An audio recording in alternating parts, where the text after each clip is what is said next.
प्रिय दर्शकों, एक समय की बात है, देवी पार्वती कैलाश में भगवान शिव के पास आती हैं और उनसे पूछने लगती हैं, हे प्रभु, आप ही आदि और अनंत हैं। आपके कारण काल प्राणी को ग्रहण करता है, किंतु आज मैं आपके पास यह जानने के उद्देश्य से आई हूँ कि शिवलिंग को जल चढ़ाने के नियम क्या हैं, कौन सी स्त्री शिवलिंग को जल चढ़ा सकती है और कौन सी स्त्री शिवलिंग को जल नहीं चढ़ा सकती। इस विषय में मुझे ज्ञान दीजिए तथा कौन सी स्त्री को सावन सोमवार व्रत का पालन नहीं करना चाहिए, कृपा करें और मेरे मन की आशंकाओं को दूर करें। भक्तों, तब मुस्कुराते हुए भगवान शिव कहते हैं, हे देवी पार्वती, आज आपने उत्तम प्रश्न किया है। शिवलिंग को जल देने के महत्वपूर्ण कुछ नियम होते हैं। उन नियमों का पालन करते हुए ही शिवलिंग को जल देना चाहिए। यदि कोई व्यक्ति इन नियमों का पालन नहीं करता है तो उसे महापाप लगता है। हे देवी, मैं उस स्थान से रुष्ट हो चला जाता हूँ जहाँ पर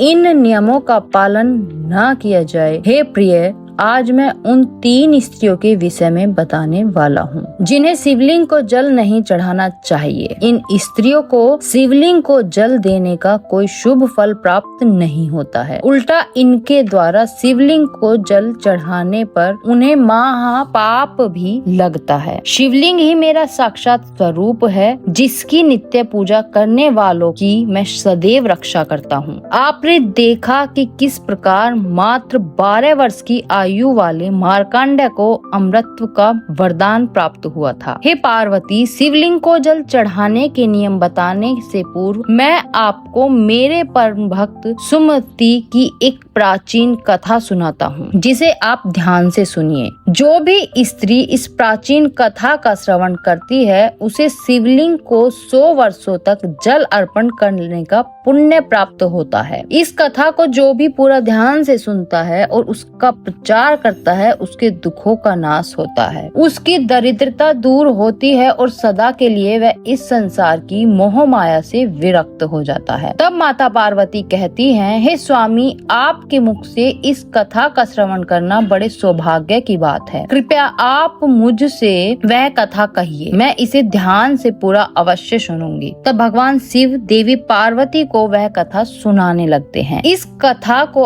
आप ध्यान से पूरा अवश्य सुनिए, क्योंकि आधा अधूरा ज्ञान घातक हो सकता है। तो चलिए आपको सुनाते हैं वह कथा, साथ में कमेंट में हर हर महादेव लिखें। भगवान शिव कहते हैं, हे देवी पार्वती, पूर्व काल की बात है, अक्षयपुरी नगरी में सुखदेव नाम का एक ब्राह्मण निवास करता था। सुखदेव बहुत ही बुद्धिमान, रूपवान, गुणवान और सभी शास्त्रों में पारंगत था। उसने वेदों का भी अध्ययन किया था। उसी के नगर के पास अन्य एक नगर था। उस नगर में सुधर्मा नाम का एक विद्वान ब्राह्मण था। उसकी एक पुत्री थी जिसका नाम था सुमति। वह भगवान शिव की बड़ी सेवा भाव से भक्ति करती थी। नित्य शिवलिंग जल देना और उचित नियमों के पूजा आराधना करने के बाद ही उसके दिनचर्या की शुरुआत होती थी। सुमति में मन चाहे वर को प्राप्त करने हेतु 16 सावन सोमवार के व्रत भी किए। उसके पिता सुधर्मा ने बड़े ही लाड़ प्यार से अपनी पुत्री का लालन पालन किया। उसकी पुत्री अत्यंत रूपवान और गुणवान थी। जब सुमति विवाह के योग्य हुई तो सुधर्मा को अपनी पुत्री के विवाह की चिंता सताने लगी। इसलिए उसने अपनी पत्नी से कहा, हे प्रिय, हमारी पुत्री अब जवान हो चुकी है, इसलिए अब इसका विवाह हमें कर देना चाहिए। तब उसकी पत्नी कहती है, हे स्वामी, मेरी दृष्टि एक विद्वान ब्राह्मण है जो मेरे भाई के नगरी अक्षयपुरी में रहते हैं, जिनका नाम सुखदेव है। मैं तो कहती हूँ हमारी पुत्री का विवाह उन्हीं श्रेष्ठ ब्राह्मण के साथ करा दिया जाए। उनके साथ विवाह करके हमारी पुत्री सुखी जीवन व्यतीत करेगी। तब सुधर्मा कहता है, हे प्रिय, तुम ठीक कहती हो। मैंने भी सुखदेव जी के विषय में बहुत सुना है। हम हमारी पुत्री का विवाह उन्हीं के साथ करेंगे। मैं कल ही उनके पास अपनी पुत्री के विवाह का प्रस्ताव लेकर जाता हूँ। फिर सुधर्मा अपनी पुत्री के विवाह का प्रस्ताव लेकर सुखदेव के घर पर जाता है। तभी सुखदेव घर में अपने माता पिता की सेवा कर रहा होता है। जब सुधर्मा सुखदेव को अपने माता पिता की सेवा करते देखता है तो उसे बड़ा आनंद होता है और प्रसन्नता पूर्वक उसे निहारते हुए सोचता है, अरे वाह, यह ब्राह्मण पुत्र तो कितना महान है। यह तो बड़ी प्रसन्नता से अपने माता पिता की सेवा कर रहा है। जब सुधर्मा को सुखदेव द्वार पर खड़ा देखता है तो उनका स्वागत करता है और कहता है, विप्र पधारिए, आपका स्वागत है। कहिए मैं आपकी किस प्रकार से सहायता कर सकता हूँ। सुखदेव का अतिथि सत्कार देखकर सुधर्मा बहुत प्रसन्न हो जाता है। वह देखता है कि सुखदेव का घर अत्यंत पवित्र और शुद्ध होता है। उसके घर में पूरे विधि विधान के साथ शिवलिंग को स्थापित किया हुआ है और वह उसकी नित्य पूजा करता है। इसी कारण से सुधर्मा को विश्वास हो जाता है कि सुखदेव ही उसकी पुत्री के लिए सर्वोत्तम वर है। तभी सुधर्मा सुखदेव से कहता है, हे विप्र, आज मैं आपके पास मेरी पुत्री के साथ आपके विवाह का प्रस्ताव लेकर आया हूँ। मेरी पुत्री के लिए आपके समान श्रेष्ठ व कहीं और नहीं मिल सकता। तब सुखदेव के माता पिता भी यह बात सुनकर प्रसन्न हो जाते हैं और सुखदेव को विवाह के लिए मना लेते हैं। फिर सुखदेव भी विवाह के लिए तैयार हो जाता है। भक्तों, समय के अनुसार विवाह का मुहूर्त तय किया जाता है और एक पवित्र स्थान पर सुखदेव और सुमति का विवाह संपन्न किया जाता है। सुमति के सुंदर और मनमोहक रूप को देखकर सुखदेव भी बहुत प्रसन्न होता है। सुमति अत्यंत सुंदर, गुणवान और चरित्रवान स्त्री थी। विवाह के बाद जब सुमति सुखदेव के घर पर जाती है तो वह भी अपने पति, सास ससुर की बड़ी सेवा करती है। अपनी मधुर वाणी और कार्यों से वह सभी के मन को जीत लेती है और सुमति के ससुराल वाले भी उसके कार्य से बहुत संतुष्ट और सदा ही प्रसन्न रहते हैं। सुमति नित्य अपने पति से पहले जाकर घर का आंगन साफ करती है, फिर घर के अंदर साफ सफाई करके स्नान किया करती थी। स्नान करके वह पूजा घर में जाकर पूजा किया करती थी और नित्य रूप से शिवलिंग को जल देती थी तथा बिल्व पत्र का अर्पण करती थी। दिन भर वह अपने अन्य कामों कर सभी परिवार जनों को प्रसन्न करती थी। फिर रात को वह पति के चरण दबाकर उसके सो जाने के बाद ही सो जाया करती थी। सुमति के अंदर एक पतिव्रता नारी के सभी लक्षण थे और वह अपने पति को ही परमेश्वर मानकर उनकी सेवा करती थी। सुमति ने कभी अपने पति के अलावा अन्य पुरुष के विषय में विचार नहीं किया। वह सत्य धर्म का पालन करने वाली और धर्म कार्य करने वाली पवित्र स्त्री थी। उसने कभी कोई अशुभ कार्य नहीं किया। सुमति के ऐसे सात्विक और सरल स्वभाव को देखकर माँ लक्ष्मी भी उस पर मेहरबान थी। माँ लक्ष्मी स्वयं चलकर उसके घर में आकर निवास करने लगी, जिससे सुमति के जीवन में सुख समृद्धि और भी अधिक बढ़ गई। भगवान शिव कहते हैं, हे देवी पार्वती, धन की देवी लक्ष्मी उन्हीं स्त्रियों पर अपनी कृपा दृष्टि बनाए रखती हैं जो पतिव्रता होती हैं और जो सत्य धर्म का पालन करती हैं। सुमति के अंदर वे सभी लक्षण थे जो एक श्रेष्ठ पतिव्रता नारी के अंदर होने चाहिए। लेकिन आगे मैं तुम्हें बताऊंगा कि सुमति की एक भूल के कारण उसका पूरा परिवार दुखों के बादलों में डूब गया। उसके जीवन में केवल क्लेश, अशांति और दुख ही आने लगे। हे पार्वती, फिर एक दिन की बात है जिसके अगले सुबह श्रावण मास आरंभ होने वाला था और संजोग से उस दिन अमावस्या भी थी। तभी सुमति ने दोपहर के भोजन में कोशंबीर बनाई थी, जिसमें कि कई अधिक मात्रा में प्याज, गोभी और अन्य सब्जियों को दही के साथ मिलाकर बनाया गया था और स्वाद को बढ़ाने हेतु सेंधे नमक का भी उपयोग किया था। तब सुमति और उसका परिवार वह संध्या पूर्व भोजन कर रात्रि में सो गए। किंतु सुमति ने जो कोशंबीर बनाई थी वह काफी स्वादिष्ट बनाई थी। सभी के भोजन पश्चात उसमें से थोड़ी बच गई। जब अगली सुबह सुखदेव और सुमति जल्दी उठे तो उन्हें रात की बनाई हुई कोशंबीर बहुत पसंद आई थी। अब उन दोनों ने उसे खा लिया। भक्तों कहते हैं कि प्याज के अधिक सेवन से मनुष्य की कामुकता बढ़ जाती है। अब उन दोनों के साथ यही हुआ। सुमति का पति अत्यंत कामाक्त होकर सुबह स्नान करने के पश्चात सुमति के पास आया और सुमति के साथ संबंध बनाने लगा, जिससे सुमति का शरीर अपवित्र हो गया। लेकिन सुमति का मन भी काम के प्रभाव में ही था, इसलिए वह भी अपने नित्य नियम को भूल गई और उसने पति के साथ संबंध बनाने के बाद बिना स्नान किए ही शिवलिंग को स्पर्श किया और जल चढ़ा दिया, जिससे सुमति के शरीर में महामोह ने प्रवेश कर लिया, जिस कारण से सुमति के सारे इंद्रिय तिलमिला उठे। सुमति के शरीर में महामोह ने प्रवेश करते ही भगवान शिव क्रोधित होकर वहां से चले गए तथा इस अपवित्र अवस्था को देख शिव जी अपने ही भक्त से रुष्ट होकर वहां से चले जाते हैं। तब से सुमति के शरीर में निवास कर रहे उस महामोह ने उसे सभी धार्मिक कार्यों से वंचित कर दिया तथा उसने अपने सभी श्रवण सोमवार व्रतों के पुण्य को नष्ट कर दिया। उन दोनों ने अनजान में प्याज लहसुन का सेवन किया तथा सोमवार के व्रत के दौरान सुमति ने सेंधे नमक का उपयोग अपने भोजन में किया, जिस कारण से उसका व्रत भी विफल हो गया। जिस व्रत को करने से मनुष्य को महापुण्य की प्राप्ति होती है, वहीं सुमति अपने अनजान दुष्कर्म से पाप की भागी बनती जा रही थी। महामोह के शरीर में वास होने के कारण सुमति की मति भ्रष्ट हो जाती है तथा इसका विपरीत प्रभाव सुमति के पति पर भी पड़ता है और वह भी सदा कामाक्त होकर सुमति के साथ भोग विलास करने लगा। उसका मन सदैव ही काम वासना में लगा रहता था। फिर एक दिन सुमति के पति ने तो सभी सीमाओं का उल्लंघन किया और सुमति के मासिक धर्म के दौरान ही उसके साथ संबंध स्थापित किया, जिससे सुमति के शरीर में निवास कर रहा ब्रह्मा हत्या का पाप उसके पति के शरीर में प्रवेश कर गया। हे देवी, जब स्त्री मासिक धर्म से होती है तो उसके शरीर में 3 दिनों तक ब्रह्मा हत्या का पाप निवास करता है, क्योंकि ब्रह्मदेव ने इंद्र के शरीर से ब्रह्म हत्या का पाप निकालकर वृक्ष, जल, अग्नि और अप्सराओं को ग्रहण करने के लिए कहा था। उसी समय से स्त्रियों के शरीर में मासिक धर्म के दौरान ब्रह्म हत्या का पाप निवास करता है और जो भी पुरुष मासिक धर्म के दौरान स्त्री को स्पर्श करता है अथवा उसके शरीर संबंध बनाता है तो यह पाप उसके शरीर में प्रवेश कर जाता है।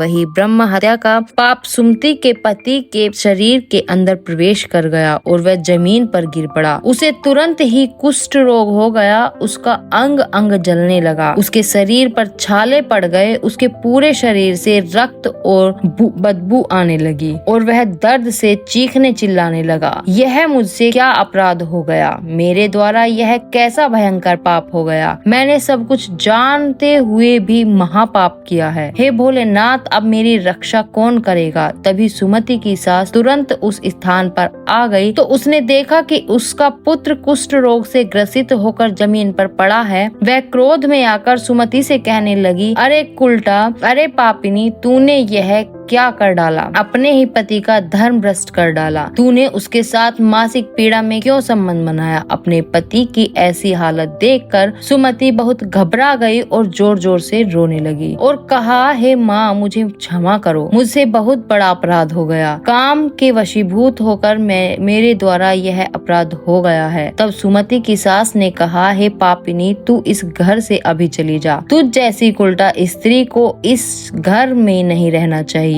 तूने मेरे बेटे के जीवन को नरक बना दिया और पता नहीं आगे और क्या क्या करेगी। सुमति कहती है, हे माँ, मैं कहाँ जाऊँ? मेरे पति के अलावा मेरा कोई नहीं है। मैं उन्हें छोड़कर जीवित नहीं रह सकती। तू कहीं भी जा, लेकिन अब तू इस घर में निवास नहीं कर सकती। इतना कहकर सुमति की सास ने उसे धक्के मारकर घर से बाहर कर दिया। फिर सुमति दुखी होकर घर से निकल गई। उसे अपनी भूल पर बड़ा पछतावा होने लगा। उसे कुछ भी समझ में नहीं आ रहा था कि वह क्या करे। तब सुमति चलते चलते एक वन में जाती है। उसी वन में एक शिव मठ होता है। तब वह उस मठ पर सहायता मांगने के लिए जाती है तो वहाँ पर कोई नहीं होता। सुमति उसी मठ पर जाकर बैठ जाती है और अपने दोस्त के विषय में सोचते हुए दुखी होने लगती है। फिर कुछ समय के बाद एक साधु उस आश्रम पर आते हैं जो कि मठ के पुजारी होते हैं। जब वे साधु एक स्त्री को अपने मठ पर दुखी बैठा हुआ देखते हैं तो आश्चर्यचकित हो जाते हैं और पास जाकर उस स्त्री से पूछने लगते हैं, हे कल्याणी, तुम कौन हो और किस कारण से इस स्थान पर अकेले बैठी हो? तुम्हारे दुख का क्या कारण है? कोई गुप्त बात ना हो तो अवश्य बताओ, शायद मैं तुम्हारी कोई मदद कर सकूं। तब सुमति कहती है, हे मुनिवर, मेरा नाम सुमति है। मेरे द्वारा घोर पाप हो गया है, उसी कारण से मैं अपने परिवार से बिछड़कर इस स्थान पर आई हूँ। तब साधु कहते हैं, हे देवी, ये क्या कह रही हो? तुम कौन सा पाप करके आई हो? मुझे विस्तार से बताओ, मैं तुम्हारी कोई सहायता कर सकूं तो प्रयत्न अवश्य करूंगा। सुमति कहती है, हे मुनिवर, मेरे द्वारा घोर पाप हो गया है। मासिक धर्म के दौरान मैंने पति के साथ संबंध बनाया था, इसी कारण मेरे पति कुष्ठ रोग से ग्रसित हो गए हैं और दुख भोग रहे हैं। फिर साधु कहते हैं, बेटी, तुम चिंता मत करो, तुम्हारे द्वारा जो पाप हुआ है उसका प्रायश्चित करो, तुम्हें पाप से मुक्ति मिल जाएगी। तुम इस मठ में रहकर भगवान शिव शंकर की पूजा करो, शिवलिंग को नित्य जल दो और बेल पत्र अर्पण करो। यही तो पूरे संसार के पिता हैं। जो भी इनके शरण में आता है उसका उद्धार निश्चित है और तुम्हारा पति भी जल्दी ही ठीक हो जाएगा। फिर वह सुमति वहीं पर उसी शिव मठ में रहकर भगवान शिव और शिवलिंग की नित्य पूजा करने लगती है। रोज स्नान करके वह ब्रह्मचर्य का पालन करते हुए शिवलिंग को जल चढ़ाती है और शिवलिंग पर बेलपत्र अर्पण करती है तथा भगवान शिव को मिष्ठान भोग लगाती है तथा उस मठ में मौजूद सभी गायों को चारा डालती है, उनकी सेवा करती है। दिन भर वही मठ के मंदिर में भगवान शिव की मूर्ति के आगे बैठकर भगवान शिव जी की भक्ति करने लगती है, उनकी स्तुति करती है और फिर से अपने पति के मंगल होने के लिए 16 सोमवार का व्रत भी करती है। इस प्रकार से 1 वर्ष बीत जाता है, किंतु वहीं दूसरी ओर भगवान शिव भी उसकी परीक्षा ले रहे होते हैं। अब अगला श्रावण मास प्रारंभ होता है। तब साधु महाराज कहते हैं, हे पुत्री, तुम इस श्रावण मास में निरंकार सभी सोमवार का व्रत करो, शिव जी का ही सदैव ध्यान करो और याद रहे कोई भूल न हो।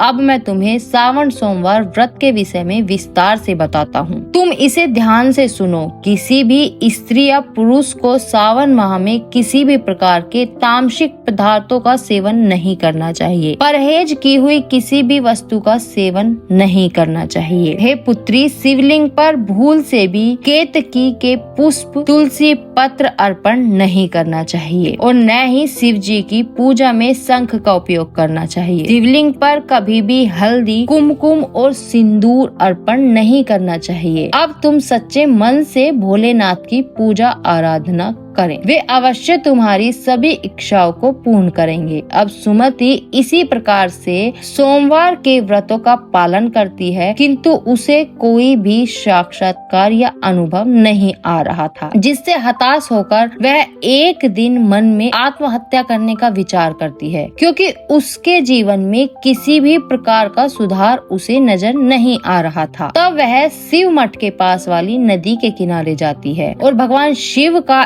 स्मरण करते हुए जल समाधि ले लेती है, किंतु उसी समय एक चमत्कार हो जाता है। जिस प्रकार के सुमति जल में प्रवेश करती है, ठीक उसी प्रकार से वह वापस जल से बाहर आती है। जब वह अपनी आंखें खोलती है तो उसके सामने स्वयं भगवान शिव प्रकट हो जाते हैं। भक्तों, भगवान शिव सुमति की दृढ़ निष्ठा और भक्ति से अत्यंत प्रसन्न हो जाते हैं और सुमति को साक्षात दर्शन देते हैं। भगवान शिव को साक्षात अपने सामने खड़ा देखकर सुमति उन्हें बारंबार प्रणाम करने लगती है, उनकी स्तुति करने लगती है। तब भगवान शिव सुमति से कहते हैं, हे पुत्री, तुमने बड़ी ही श्रद्धा से और भक्ति भाव से मेरी आराधना की है, इसलिए अब मैं तुम पर प्रसन्न हूँ। कहो तुम्हारी क्या कामना है? तब सुमति कहती है, हे प्रभु, कृपा करके मुझे बताइए, मेरे किस दोष के कारण मेरे अंदर काम का वास हो गया, जिस कारण से मेरे द्वारा घोर पाप हुआ और मेरे पति को कुष्ठ रोग हो गया। भगवान शिव कहते हैं, हे पुत्री, अब तुम ध्यान से सुनो। तुम्हारे द्वारा अनजाने में किए हुए पाप जिस कारण से तुम्हारे अंदर महामोह ने प्रवेश कर लिया था। एक दिन सावन माह में तामसिक पदार्थ का सेवन करके तुमने अपने पति के साथ संबंध बनाने के बाद बिना स्नान किए ही शिवलिंग का स्पर्श करते हुए जल दिया था। पति पत्नी जब रति क्रिया करते हैं तो उनका शरीर अपवित्र हो जाता है और ऐसी अवस्था में शिवलिंग को कभी स्पर्श नहीं करना चाहिए। शिवलिंग मेरा ही पूर्ण अंश अवतार है। तुमने अपवित्र अवस्था में ही शिवलिंग को जल अर्पण किया था, जिस कारण से मैंने तुम्हारे घर का त्याग किया और फिर महामोह ने तुम्हारे अंदर प्रवेश कर लिया।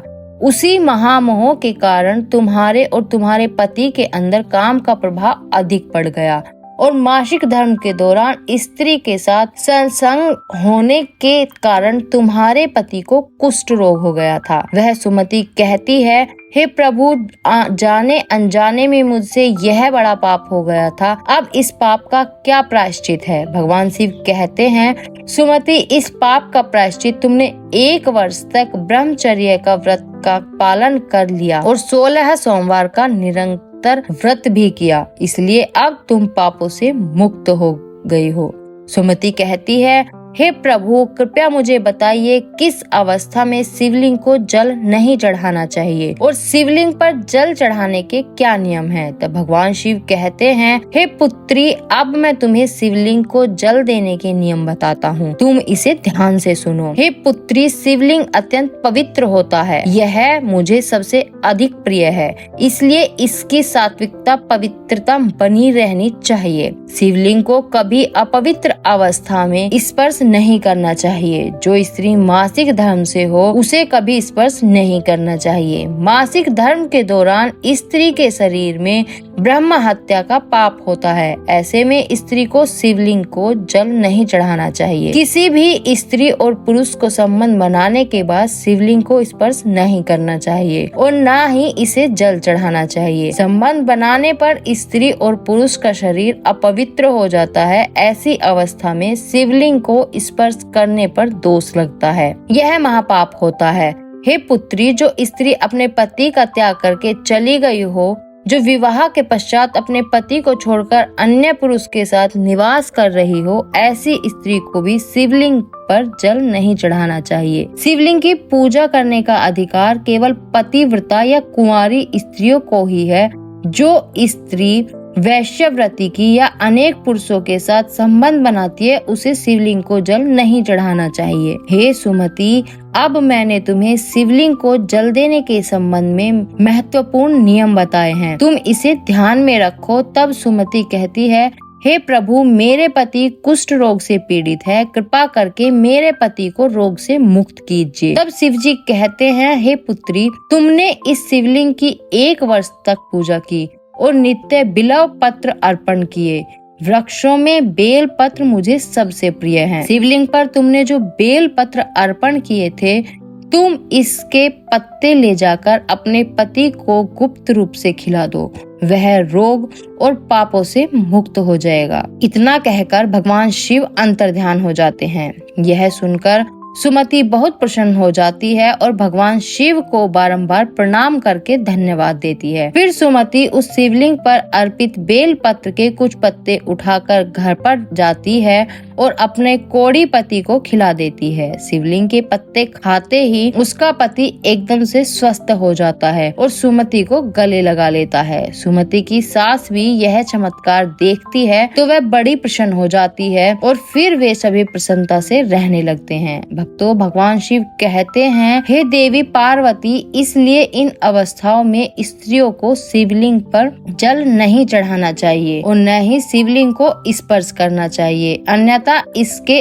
अशुभ परिणाम भोगने पड़ते हैं, जैसा सुमति के साथ हुआ था। प्रिय दर्शकों, अब हम जानते हैं शिवलिंग से जुड़े कुछ महत्वपूर्ण नियम। क्या आप जानते हैं भगवान शिव जी की पूजा में यह 3 चीजें उपयोग करना वर्जित है? आपको पुण्य की जगह पाप मिलेगा। तो चलिए जान लेते हैं कौन सी वह 3 चीजें सबसे पहले हैं। तुलसी के पत्ते। जी हाँ भक्तों, तुलसी माता लक्ष्मी का रूप है और माता लक्ष्मी भगवान श्री हरि विष्णु जी की पत्नी है, इसलिए तुलसी के पत्ते कभी भी शिवलिंग पर चढ़ाना नहीं चाहिए। दूसरा है शंख। शिव जी ने शंख छोड़ नाम के दैत्य का वध किया था और उसी के हड्डियों से शंख की निर्मित। तीसरा है केतकी का फूल। पुराणों के अनुसार भगवान विष्णु और ब्रह्मा जी के विवाद में केतकी के फूल ने ब्रह्मा जी के साथ झूठ का साथ दिया था।